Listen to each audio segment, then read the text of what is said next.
या मंचावर म्हणजे माझ्या समोर एक फुल आहे, ते फुल आज उन्हाच्या प्रकाशाने सुकले आणि मगाशी दादा म्हणले की आम्ही सावरू शकलो नसतो, आम्ही आत्महत्या केली असती, कारण की आज आमच्या कुटुंबाचा, आमच्या सर्वांचा, आमच्या गावकऱ्यांचा आनंद आज आमच्याकडे हिरावून घेतलाय.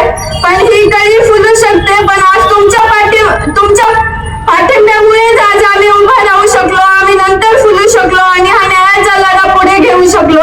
आणि आपल्याला न्याय हा मिळवायचा आहे, त्यासाठी तुम्ही मानवतेच्या नात्याने किंवा सर्वांनी एकत्र येऊन आमच्या कुटुंबाच्या पाठीमागे राहिलात. मी तुमच्याकडे एकच विनंती करते की तसेच तुम्ही आमच्या कुटुंबाच्या पाठीमागे राहा आणि तुम्ही सर्वांनी आम्हाला खूप सहकार्य केले, असं सहकार्य करा.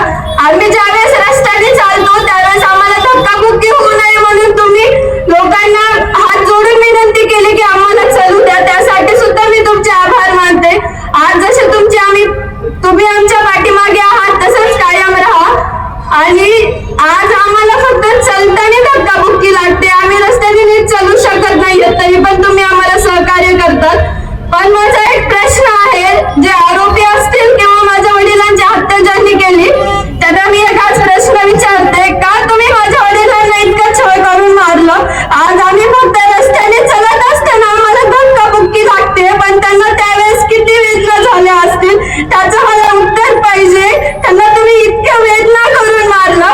आणि मी स्वतःला खूप भाग्यशाली समजते की मी देशमुख कुटुंबाची मुलगी आहे, माझ्या आई वडिलांची मी लेक आहे, पण आज मला याची खंत वाटते, मला नाराजी व्यक्त होते की मी आज माझ्या वडिलांसोबत नाहीये. पप्पा, तुम्ही आज जिथे कुठे असताल तिथं जसं तुम्ही आजपर्यंत हसत राहिला तसंच तिथं हसत राहा आणि आम्हाला देशमुख कुटुंबाला माफ करा की आम्ही तुम्हाला वाचवू नाही शकलो, मला माफ करा.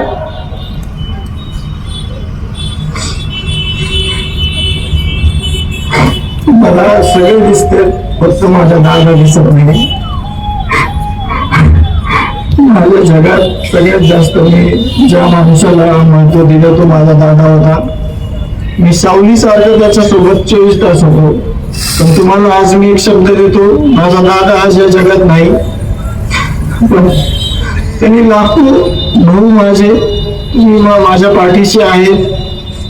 खरंच दादा बोलले की नाही कशासाठी मागायचं, हे चुकलं काय होतं आपलं, देशमुख कुटुंबियाचं चुकलं काय होतं, संतोष अण्णांचं काय चुकलं होतं, 20 वर्ष समाजकार्य केलं, कुटुंब उघड्यावर ठेवलं, ते चुकलं होतं का? तुम्ही सांगा मला, ही चूक होती का आपल्या कुटुंबाची? अतिशय खूप चुकीच्या पद्धतीनं एका समाजसेवकाला, एका कुटुंब प्रमुखाला नाही तर एका गावच्या प्रमुखाला असं संपवलंय. मी एवढीच विनंती करतो, ज्या पद्धतीने ही घटना घडली चुकीची, तर मी मुख्यमंत्री साहेबांना पण हेच बोललो, त्यांना पण शब्द दिलाय की या घटनेचं गांभीर्य लक्षात घेऊन जे कोणी आरोपी असतील आणि सगळ्यांना समजायले की कोण आरोपी आहे, सगळ्यांनी सांगितले की आरोपी कोण आहेत. आज पण सीआयडीच्या हाती एक व्हॉइस सॅम्पल हे मॅच झाले, त्याच्यामुळे सगळ्यांना माहिती की हे कोण आरोपी आहेत आणि त्यांना जे राहिलेले आरोपी आहेत त्यांना अटक होऊन सगळ्यांना फाशीची शिक्षा झाली पाहिजे. तोपर्यंत तुम्ही मला एक शब्द द्या, मी पण मागे हटणार नाही. मी त्याचा भाऊ आहे, मी त्याच्या रक्ताचा आहे, तर मी तुम्हाला सांगतो, मी थोडंही मागे हटणार नाही. माझा जीव गेला तरी माझ्या भावाला आणि माझ्या समाजाला, 18 पगड जातीतील सगळ्यांना एक आदर्श दाखवून दिल्याशिवाय मी थांबणार नाही. माझ्यासोबत फक्त तुम्ही थांबा. माझ्या भावाची एक गोष्ट सांगण्यासारखी नाही, खूप गोष्टी आहेत अशा.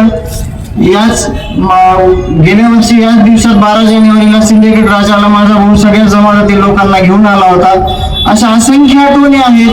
सगळ्या समाजाला सोबत घेऊन चालताना त्याला एवढं सुख भेटत होतं की त्याच्याकडे आयुष्यात काहीच कमवलं नव्हतं, पण त्याच्याकडे एवढी संपत्ती होती जी की तुम्हाला आज दिसते. त्याच्या मागे सगळा महाराष्ट्र उभा राहिलेला आहे, त्यातलेच भाग म्हणून तुम्ही आहेत. मला शेवटपर्यंत साथ द्या, मी शेवटपर्यंत राहील. आणि एक शब्द देतो तुम्हाला, आताच मानवाधिकार मध्ये आपल्या याचा गुन्हा नोंद झालेला आहे, ते लवकरच पथक बीडला येईल. तर आपण सगळ्यांनी मिळून जे सगळे तज्ञ मंडळी आहे, मला जेवढं या केस मधलं माहिती आहे, मी जेवढं मुख्यमंत्री साहेबांना बोललोय ते आपण मांडून आपल्या भावाला न्याय घेतल्याशिवाय आपण माघारी फिरणार नाहीत. आणि महाराष्ट्राच्या मुख्यमंत्र्यांना पण मी तिथे सांगितलं, इथून पण सांगतो की असं उदाहरण करून दाखवा की आपल्या महाराष्ट्रामध्ये, शिवछत्रपतीच्या महाराष्ट्रामध्ये, शाहू फुले आंबेडकरांच्या विचाराच्या महाराष्ट्रामध्ये हे गुन्हेगारी खपवून घेतली जात नाही आणि गुन्हेगारांना कठोरात कठोर शिक्षा दिली जाते. हे त्यांना दाखवून द्यायला हा भावाचा अंत झालाय. आज माझा भाऊ नाहीये, पण त्यांना हा एक चान्स आहे की गुन्हेगारीला कसं मुळासकट संपून टाकता येते. एवढी माझी त्यांना विनंती असेल. धन्यवाद.